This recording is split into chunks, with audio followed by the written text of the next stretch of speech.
It's going to be very interesting because, like you said, how do you surprise someone? You don't.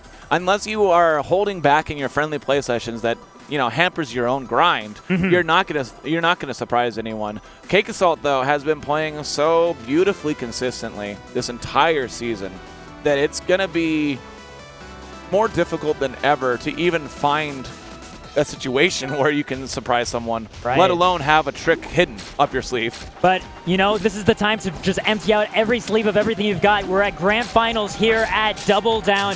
CakeAssault from the winners, and Penguin is going to need to get 2 sets against the player that hasn't dropped one since the start of this season. Oh, boy. Not much else to say than that. This is, you can just feel the weight on Penguin's shoulders, but I don't think he feels it already, starting off with 73%. And this is just such a classic situation for Penguin to deal with. And wow, trades with the forward airs there. CakeAssault knew that Penguin was coming out and knew that his DI wasn't good enough to avoid the kick, so he tried to get an aggressive option out first and almost gets away with it, but the trade is going to give the first stock of this set of Grand Finals to Double Down 2022 to Penguin. You know what would be absolutely crazy here, Steven? What's that? If the same thing that happened to Cake at Genesis is going to happen to Penguin, right? You lose to Soul Rifle in winners, you beat him in losers, and then you just have unstoppable momentum going forward. Yes, and that was a really interesting parry punish from CakeAssault. If you do a up cape and they are behind you, it is true, but he didn't dash into it. Instead, he had the clone there, didn't pop the clone, and starts charging the cape behind smoke. It was a bit of deception and maybe a tiny misinput, and the lack of a kill gets about 50% extra on him as a result. Yeah, but CakeAssault like still showing that he recognizes how much Penguin knows, right? We had that up cape, and he knew that Penguin would be DIing away from the second hit of up strong, and he found the down strong instead to deal with it. Right. But we still have, again, the question of this edge guard. How does Cake make it back? Manages to DI out hard enough to not let that back air connect, and it's another opportunity for him to rack up what he can to make this comeback happen. Yeah, Penguin using the cloud, getting rid of smoke, and CakeAssault was on stage first, the clone coming back second and goes for a parry, doesn't land anything, but most importantly, is on stage safely.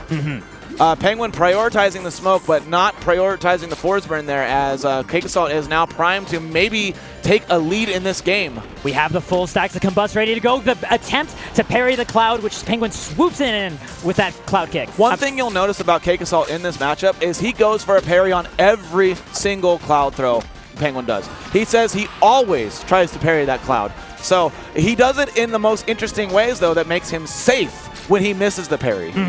And not only that, we have also seen him just jump off stage at Penguin and punish him for even starting up the cloud toss right there. Catching him on the edge of the platform, recognizing there was no kill there, and prioritizing keeping his own stock alive as long as possible.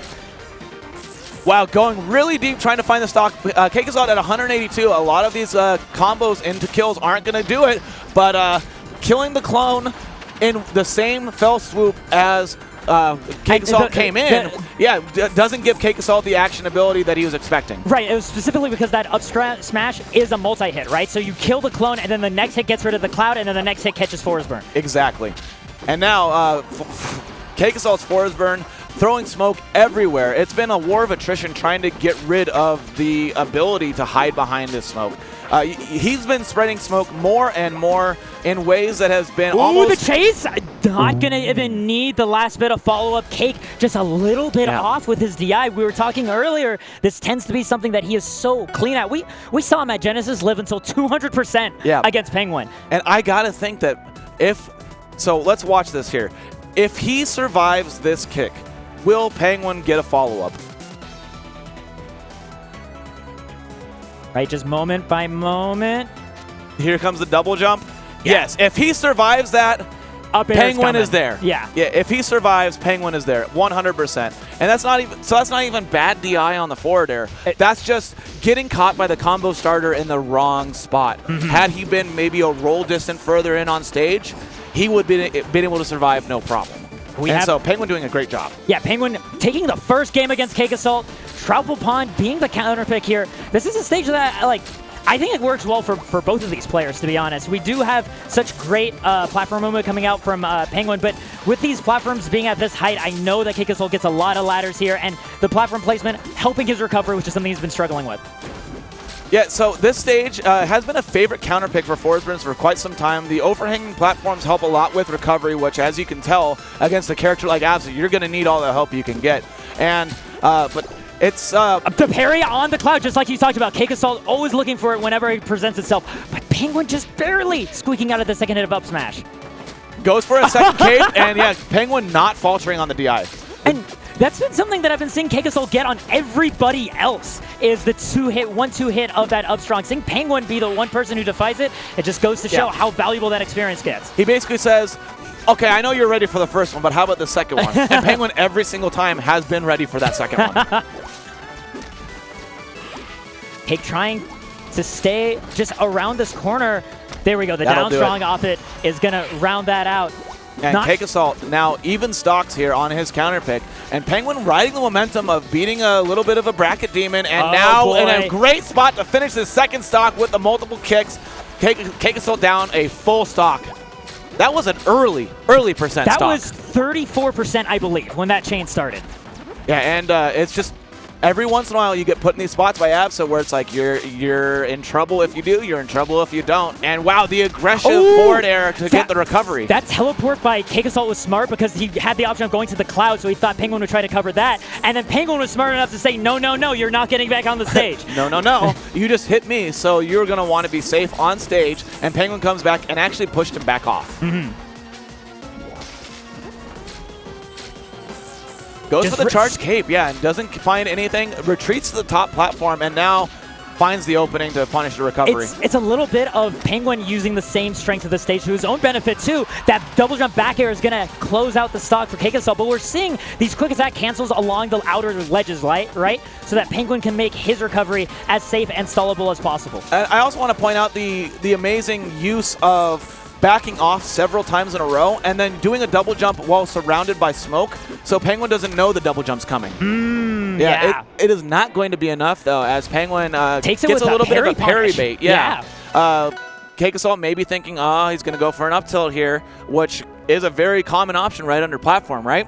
But Penguin goes for a little short hop, goes, oh, you flinched, and now you're dead. Yep. And again, that just goes to show how you can turn your opponent's strengths against them, right? We've seen so many parries successfully work for CakeAssault in this set. So knowing to bait it out, especially when game point is on the line, and taking it to 2-0 lead against CakeAssault. Yeah.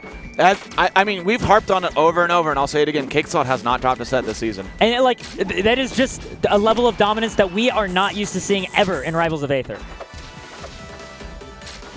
I actually remember going through some of the Discord servers and seeing some of the top players and some of the other players talking about, will anyone be able to beat CakeAssault? And MSB specifically said CakeAssault is going to be undefeated this season. Wow. And going into Game 3 here, down 2-0, CakeAssault is already saying, yeah, I want that to be the case. I'm winning every tournament. I am going to be undefeated, and we have a huge lead in Game 3 here. Yeah, already starting off with a stock lead, and this being Blazing Hideout beautifully this time. The up cape comes together.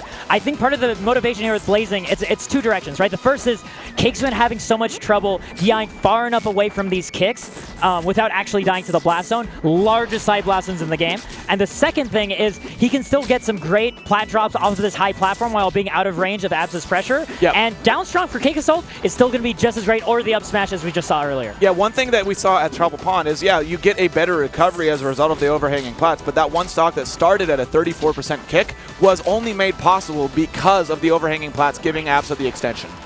We have the threat of the bomb. Cake stalling in the smoke as long as he can. Yeah, he gets a tech double jump waveland and just doesn't have enough invuln to get through the aggressive options that Penguin had to cover. Gets a kill, and now we're on the aggression right now. Ooh, Penguin on his last stock. Gonna hide in the back air, but again, these large side blast zones, Penguin still making use of this counter pick any way he can too. Gets the cloud pop on the wake up. Oh my goodness, and the down strong behind smoke just barely missing as Penguin went with a little bit of an aggressive option. A trade there would have killed. Did you see that quick attack clearing out the smoke and still trying to be there in time to pressure Cake? So clean. I do see it, G-Pick. And Penguin now playing actually a little bit aggressive for the stock and percent deficit he has. I kind of like it. At the very least, there's a lack of fear, but the down strong is going to get CakeAssault his game win. I don't think there was an opportunity to tech on that down strong. Upcape brought Penguin down, and I think the down strong hit high enough and early enough that the tech opportunity did not present itself, and that was just a true combo. I could totally believe it, knowing that Absa is one of the floatier characters in the game. Not being able to have it, nope, there was no tech chop. Yep, no tech option. What? And that means that CakeAssault had to be ready for the direction that Penguin was trying to go and make sure that that down strong connected, right? Right. There so was like right so here, little time to react. And there's the down strong, but our next game is starting up now on Ethereal Gates. Penguin getting his counter pick to be able, I mean, the thing is, Penguin gets his counter pick advantage for the next 2 games. Choosing here Gates, very large blast zones on both directions, hoping to maximize his stock duration. Yeah, Ethereal Gates is an interesting choice because the counter pick that worked for CakeAssault is basically this stage for 20 seconds at a time. Yeah. And so, like, you get the same big blast zones off the side, so it's going to be harder to get those kick confirms. If you DI completely out, though, you don't need the confirms. You just get those stocks, right? But it's going to be harder to find those confirms off the side blast zones in a similar fashion. Yeah. I was just a little bit flabbergasted there because I was not expecting Cake to be below that platform so quickly. His movement and this smoke is just too much. And Cake respecting the presence of that cloud, not going into the approach, right? Not letting his movement be funneled by Penguin the way that Penguin wants. Penguin catches the clone and catches the up air. The wave land into up tilt is going to confirm into a wave dash up air at 84% before the hit. Penguin is up 2 stocks. It's just 1 more to go to be the first person to beat CakeAssault this season. Yeah, we saw a little bit of a rough DI on the first stock, but that second stock was immaculate counterplay to defensive options that Penguin showed. CakeAssault takes the first stock of this game, but huge mountain to climb as he's getting chipped away. Cloud at ledge, kicks at ledge. Penguin not even opting to get rid of the smoke, and that will actually be his undoing as CakeAssault gets to come back to stage and gets the punish to boot. Yeah, I mean, I can understand Penguin's reasoning, right? Like, I'm so close. I just need this 1 stock. If I just keep the pressure on, I can end this now. Right. But because he left this open, CakeAssault has all of this passive stage control. The kick, being able to box CakeAssault in just a little bit longer. And using an incredibly laggy move to break the smoke, and it worked out because at that same spot, Cake's like, no, I need the smoke here. And so Penguin said, nah, I got rid of it this way. Now I'm getting rid of you the exact same way. And that is a bracket reset. Bracket reset. First set win over CakeAssault across multiple tournaments in the Season 7. Penguin is playing incredible. And you know what, Steven? I'm just going to say it. I think the best way to play incredibly, the best of your life in Rivals of Aether, you just need to beat Soul Rifle. Yeah, exactly. That's all you need to do. You just got to beat a Soul Rifle. And then you'll play the best Rivals you've ever played. Exactly. Yeah, CakeAssault is no longer invincible. Getting rid of that smoke with the up air there made it so Cake wanted to put more there. And even though that is a pretty, like I said, it's a really laggy move doing that up air. But since Cake decided to, play in the smoke a little bit, throwing out that up air was not that big of an issue. And yeah, just playing around too much. Throwing out a gigantic hitbox to punish you playing around too much. Penguin says, respect me. Respect my space, because this is my space. This would not be the first time that Penguin would be able to take a tournament against CakeAssault. We've seen it before at Smash & Splash 5. We saw it at actually Glitch 7 as well. But now it's been so long since that Season 4 when these two were just trading majors back and forth.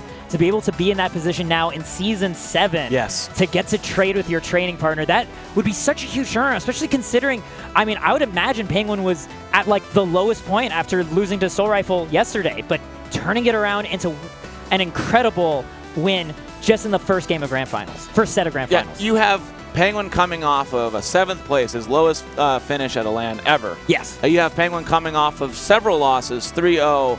To Soul Rifle. You have Penguin trying new characters against CakeAssault and new characters against Soul Rifle. Penguin losing to more players than he's ever lost to in a while. And so you're sitting here and you're thinking like, is this little kind of the decline of Penguin? But sticking with the Absa in loser side of this bracket, not faltering a single time. And now we see Penguin back true to form in a spot where he can take this tournament from CakeAssault. CakeAssault looking vulnerable right now, and Penguin looking like he is ready to win this bracket from loser side. Penguin's waited so long to get this chance.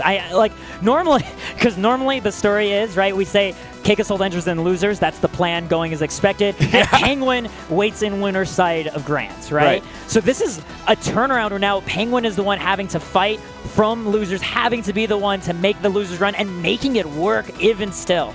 Right? How many times has Penguin been up on this stage and thinking, I just need one set of two. Yeah. One set of two and I can get this major, and been denied by CakeAssault. Now it's, I need 2 sets of 2 and I got one down. Yeah, and there's something to be said about you go from loser side. You're in the gauntlet. Penguin was in losers quarters, gets 1 set break, then goes into loser semis, directly into losers finals, and now into grand finals. Penguin is feeling hot, has the momentum to boot, and CakeAssault coming off, warms up obviously on stage, but that tournament momentum is so powerful right now for Penguin.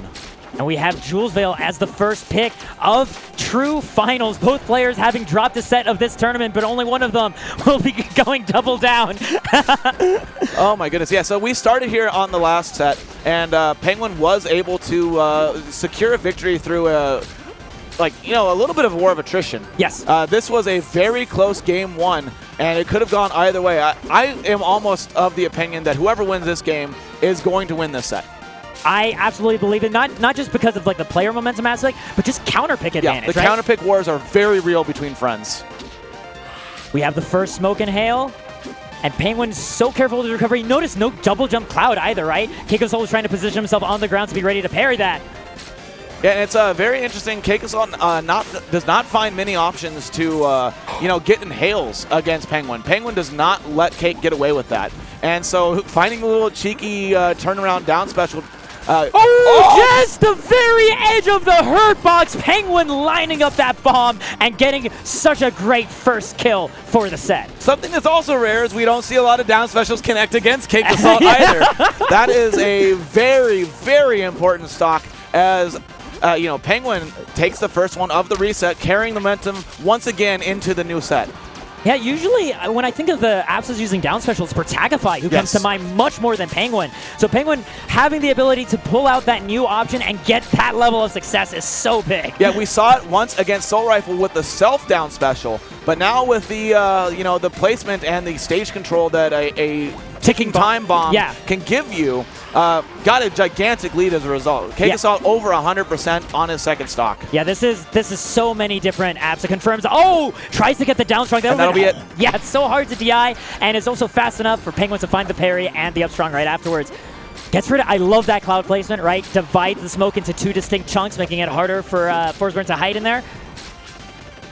And once again, the patience, no cloud tosses to the ground, and we still see CakeAssault dash dancing, hoping to get something he can latch onto. Yeah, as opposed to going to for cloud tosses, Penguin was using cloud hop and cloud pop to stall to make sure that if there was a forward cape coming to catch landing, that Penguin was above it.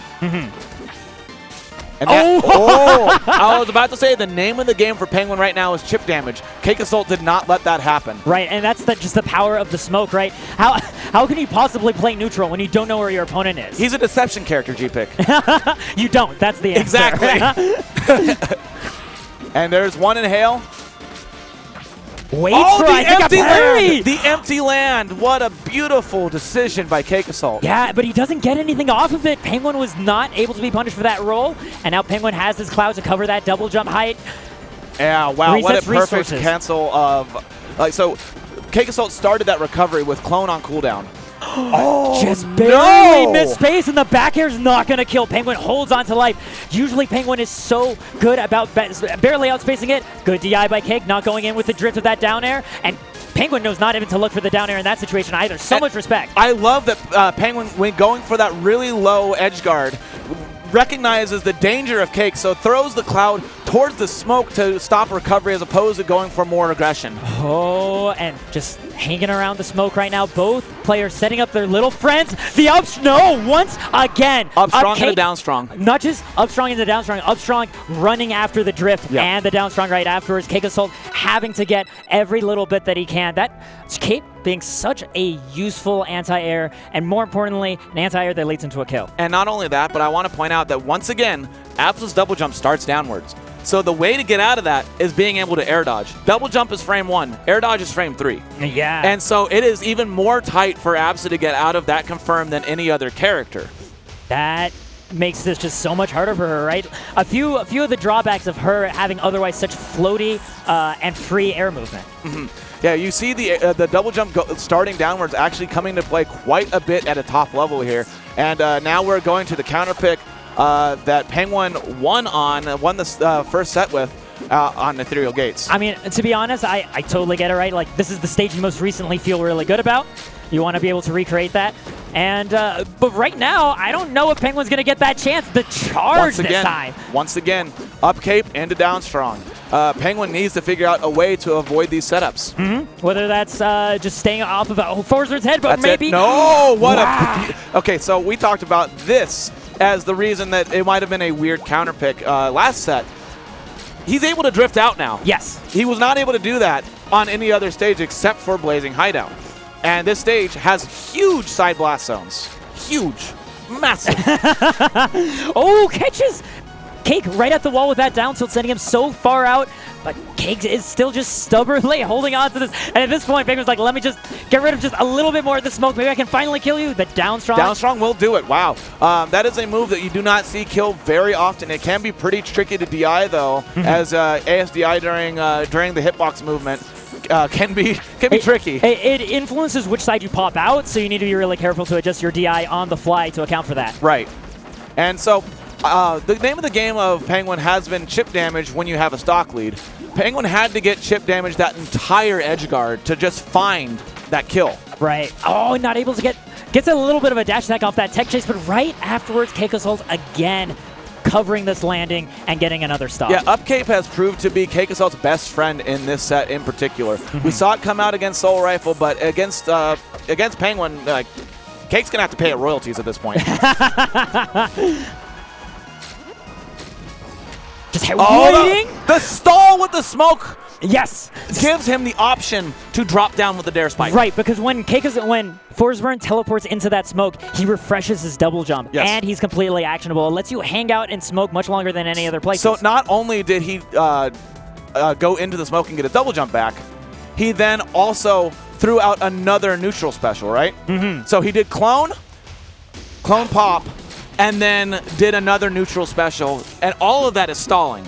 And then once you stall long enough, coming down with the dare spike to kill is just devastating. And double down air. Penguin. So I understand this stage is fantastic for Absa ordinarily, and Penguin has many great results here, but you give CakeAssault small blast zones, and he's going to make a feast for himself. I was about to say, you go to a stage that thrives off of early stocks, you're going to have it happen to you occasionally, too. The only thing you can do about it is recognize that you can do it right back and to win. And I believe that crouch got underneath the side of the up tilt hitbox. I will have to see that back later, because that was nuts. I know that Crack can do that, so I can believe it in other characters as well.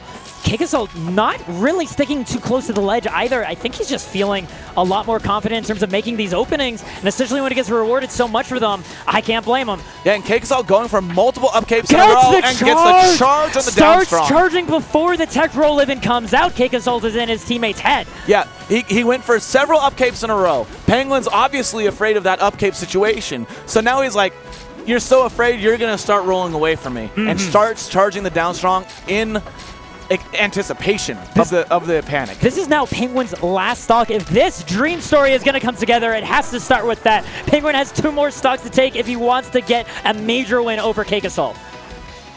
Yeah, CakeAssault now just wants to do anything he can, build this percent, and oh my goodness, the 4 strong off the side is not going to do it quite yet, but Penguin at 90%, a down strong will start killing. A wave land, and barely misses the hitbox. Pixels G-Pick. Oh, that is just the kind of miracle you need to make happen.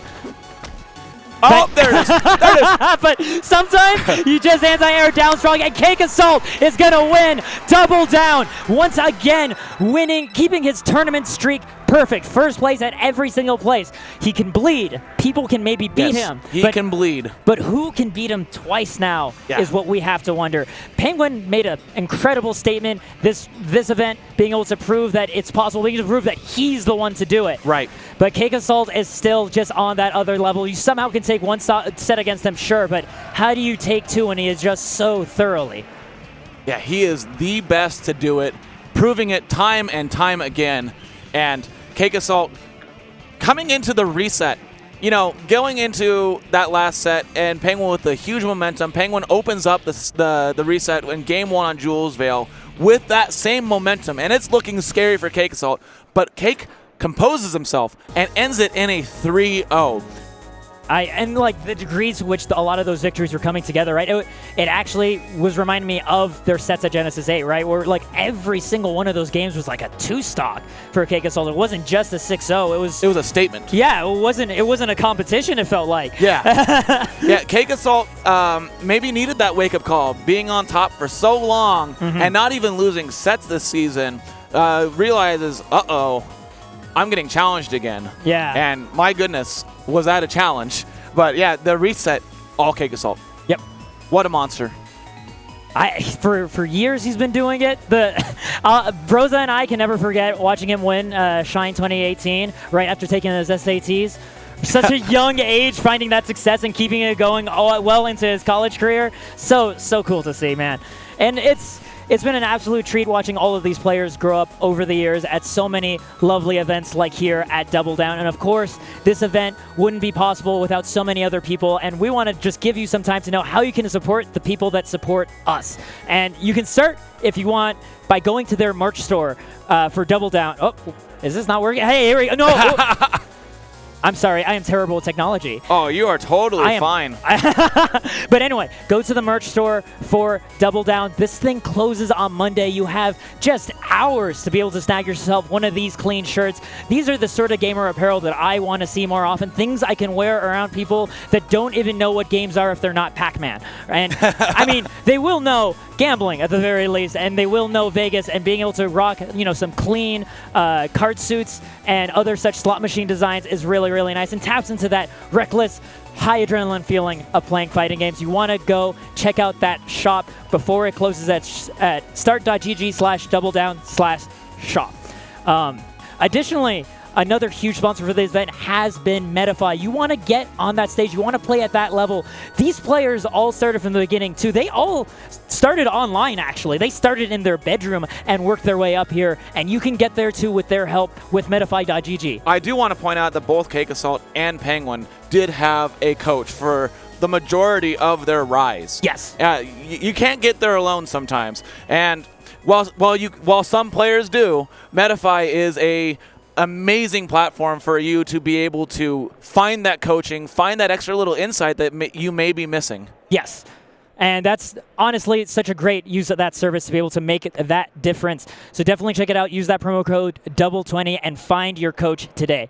And finally, like, follow, subscribe, VGBootCamp. They're the ones that made this entire event even happen. So much great content by them over the years. An incredible resource, an incredible organization put together by Gimmer. And to close off this event, we're joined by the champion himself.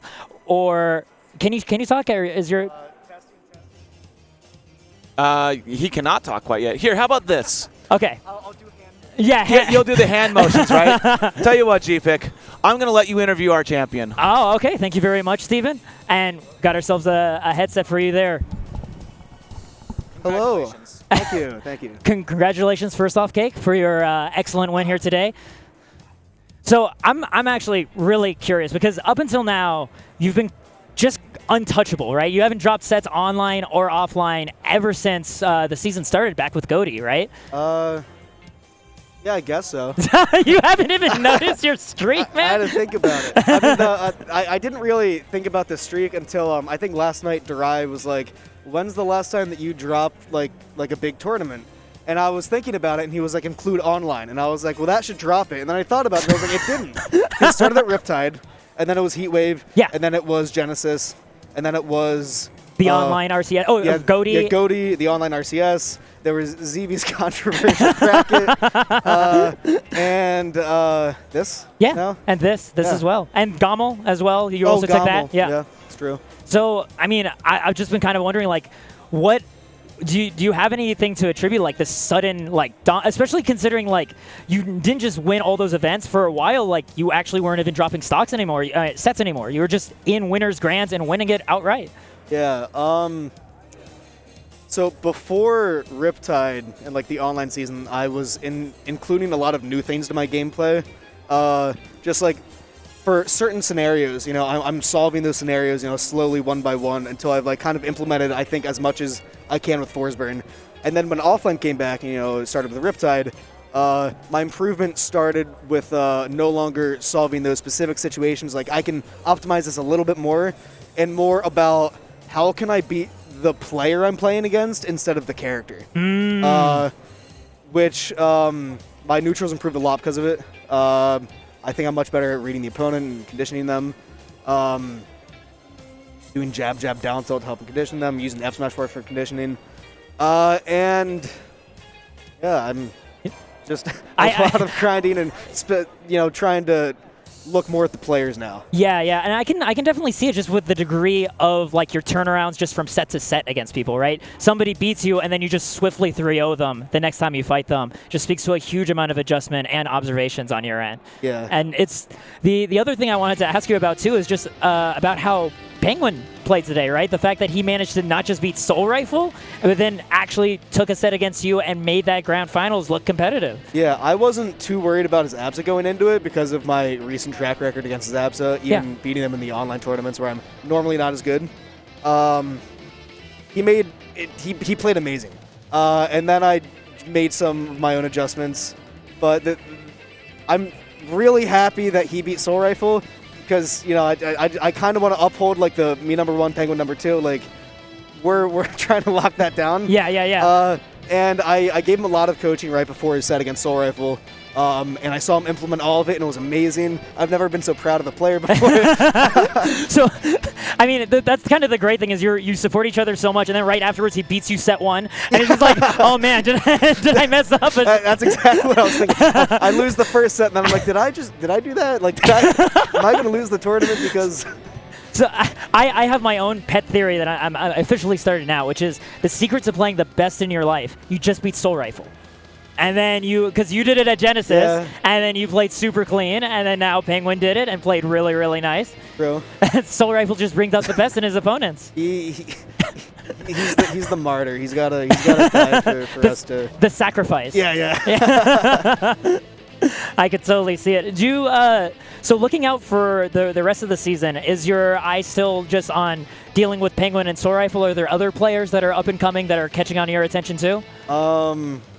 I mean, it's them and Kusi for sure. I've got to work on the 4 new character matchups a lot more because Protagonify's Hodan, Giga Bowser's Hodan. Who else is there? Keebs, Palm. You know, they're getting a lot better, and it's easier for them to get good at the character because they're so new than it is for me to like try to figure them out on the spot, you know? It's like that exponential growth, right? Where there's so many new things for them to learn, whereas you've developed Forsburn for so many years. That's like it's like the stuff left in the toothpaste, right? Where you're trying to get the toothpaste at the very bottom. It's like, what's that extra little bit of optimization? And they're like, oh, mine's completely full. I just squeeze it and it's just everywhere. Yeah. Once you're like, you know, I mean, you're as good as Protagonify or Giga Bowser, and it's like, okay, well, now they're learning a new character. If I sleep on them, because like, Giga Bowser beat Penguin, right? Yes. At Taps. And I watch it, and I'm like, okay, he's a floaty killer. Maybe he's not going to be too good against Forsburn. If I sleep on him now, in a month, he'll be so much better, right? And then it's like, okay, maybe I should start working on it, and then it's too late, right? Right. So I've got to get ahead of it before they get the edge first. And I do really like to hear that you are being like so proactive with your setting, because I think part of it is we are used to seeing you get upset a lot in winners, right? And it feels like a lot of those upsets are like people catching you off guard, or like say running into an Edalus and like you haven't been completely warmed up on that matchup, and then you end up taking that loss. But hearing that a big part of your improvement this season is like recognizing those threats ahead of time. Is like, I'm going to make sure I have a game plan so that however bracket shakes out, I already have a starting point if I happen to fight this person. It's kind of how you reign a champion, guys. Take notes from CakeAssault. He knows what's good. Any other last shout-outs you want to do while we have you here on the hot seat? Shout-outs to Melee. Shout-outs to Melee. I mean, it's coming up next. Are you going to be watching? Absolutely, yeah, definitely. You're ranked in New Jersey, right? I was ranked in Pittsburgh, and I was ranked in South Jersey. South Jersey. But maybe one day in New Jersey. That's actually so cool that you're able to succeed so well in so many different games. But yeah, with that being said, I think the event just has to keep on rolling. CakeAssault, beautiful play from you this weekend all the way through. Very happy to see Rivals Aether continuously get pushed further and further. Guys, you can get good too. There's so much to explore with these characters, so much of your own individuality to inject. You can come and join us at the next event. But until then, Mr. Esports Manager has something more that he wants to say. You want to take my headset? Oh, he's taking Cakes. Okay, okay. Well, thanks for the interview. Yeah, of course. Thank you for joining me. Oh, I just wanted to sign off and say what a pleasure it was to commentate this top 6 with you. As always, it's been phenomenal time. Thank you very much, GPick. I've been SBS. And I guess I'm GPick. Yeah. Guys, we'll see you next time.